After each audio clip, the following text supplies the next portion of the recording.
Hello, church. Welcome to whatever day and time it is for you. It's Josh Turner out here in Washington again. I got the big guy with me. He's roaming around. Right? Hey, how are you? Come say hello. Oh, what a good boy. What a good boy.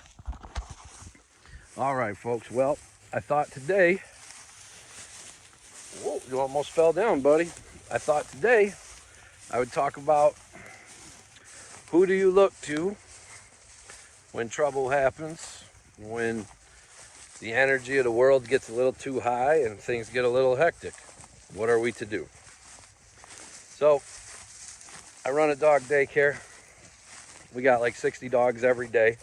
Some days a little bit more, some days a little less. But all those dogs have been vetted by us, and we've put them through a test, and we've said they're okay to come in daycare. Now, that doesn't mean they all make good decisions when things happen. What it means is that they have the baseline of skills to be here, and that we can work with them and make this work. But the dogs still get themselves in trouble. So when this normally happens is when energy in a room becomes high. So new dog came in, or one dog really wants to wrestle, the other ones don't, these things. So when this happens, you'll see the dogs kind of split into groups. And they do this naturally. They don't like take a survey or nothing. But what it is when the energy gets higher, the dogs that don't like high energy will start to move away from it. The dogs that love high energy, well, they're going to be gravitated toward it. But here's where all the dogs in daycare make their mistake.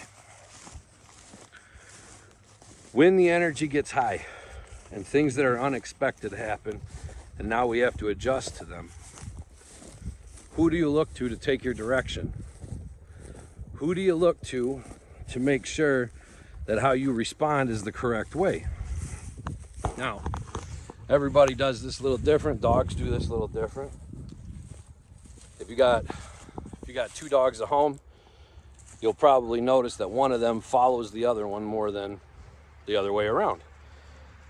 So when energy gets crazy, dogs can get themselves in trouble, and they can display traits and behaviors that they normally wouldn't display, right? Regularly, a normal dog, happy-go-lucky with everybody, all of a sudden energy goes up and he's biting too hard and playing too hard and barking all the time, right? So when the energy goes up and things get chaotic, the dogs that get themselves in trouble are the dogs who look to other dogs for direction. So when the room gets a little wild and other dogs seem to be going crazy, there are dogs who will just look around and then follow the direction of the other dogs. If the other dogs are going crazy, I'm going crazy too. If the other dogs are fighting, I'm fighting. If the other dogs are wrestling, I'm wrestling. But then there are these other dogs. These dogs, when the energy gets high, they look at me. They'll immediately turn their head and look at me for direction. Like, are we allowing this? Is it wrestling time? Is it running time? Or are you telling these dogs to calm down? Because if you're telling them to calm down, I'm just going to calm down right now. If you're telling me it's wrestling time, then I'll go involve myself. But what they don't do is they don't look at the other dogs to give them direction in their life. So, church, what does this have to do with us? What do we do with this information as Christians? Well, if you find in your life that you're following another dog, meaning another human, you're missing the mark. Because no matter how good that human is, there will be a moment when the chaos gets too much and their behavior changes.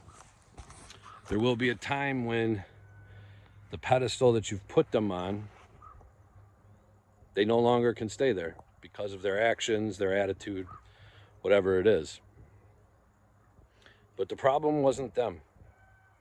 The problem was that you put them there. Now, if they ask to be put there, well, then I guess the problem is them. But if this is your preacher, Patrick, If this is your father, if this is your song leader, your elders, whoever it is, just remember, if they're human, they're going to fail eventually. So when it gets chaotic, who do you look towards for direction, for how to navigate the energy in the room? You look towards our King, Jesus. Because what does he tell us? No matter how you navigate it, you will navigate it with love and mercy and grace. No matter what decision you have to make. So, church, as you go out today or tomorrow or whatever day it is, and your room gets a little chaotic and your energy gets a little wild, just remember, don't look at the other humans and take your cues from them, because they will fail. Find your King in the room. He's there with you. Find him. If he's only with you, that's okay. At least he's with you.